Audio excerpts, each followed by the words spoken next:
Trial for a Maryland mother accused of murdering her 3-year-old daughter is now underway in Cecil County. The prosecution and defense sat a 12-person jury this morning before getting into opening statements and testimony this afternoon. Ashley Paul joins us live now outside of Cecil County District Court. Ashley, with those details. Yeah, hey, Bryant. Well, in opening statements today, we learned a little bit more into the conditions of what 3-year-old Nola Dinkins was allegedly living in prior to her death last June. And the defense didn't deny it, but what they did deny is that her mother, Darian Randall, is the one who killed her. A pregnant 32-year-old Darian Randall is seen on body camera footage crying after reporting her 3-year-old daughter, Nola Dinkins, had been kidnapped at gunpoint in Newcastle County, Delaware. Jurors listened as Patrol Officer Jacob Waitley testified to responding to that call on June 9th, 2025, stating Randall was upset when he arrived, but her demeanor changed to, quote, collected and not as upset, end quote, which he called unusual. In the video, you hear Randall explaining that she had recently moved to the area and pulled over to console Dinkins, who was crying in the back seat. She told officers that is when a white, bald man in a sweatshirt pulled over and asked if she needed help before pulling a gun, snatching the toddler, and driving off.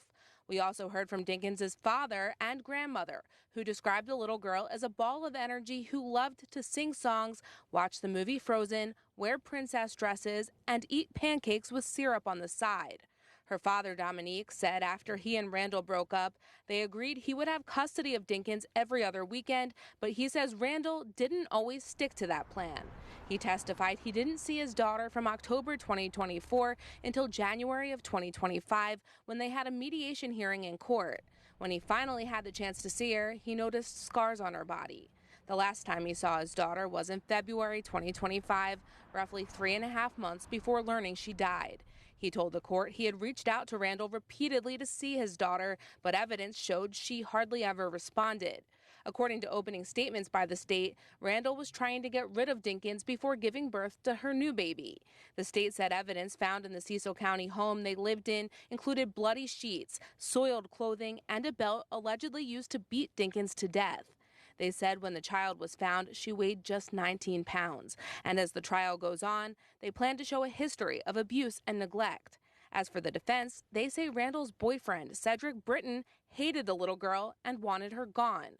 Randall's attorney told the jury Britton is the one who killed Nola and dumped her body before forcing Randall to go to Delaware to report she was kidnapped. He asked the jury to listen to the facts, but the hard road may be where the truth lies. Now, testimony will continue tomorrow morning. We're expecting to hear from law enforcement about what happened after that initial 911 call was made to report Dinkins missing. Live on your corner in Cecil County, I'm Ashley Paul, WJZ. All right, Ashley, thank you. Well, let's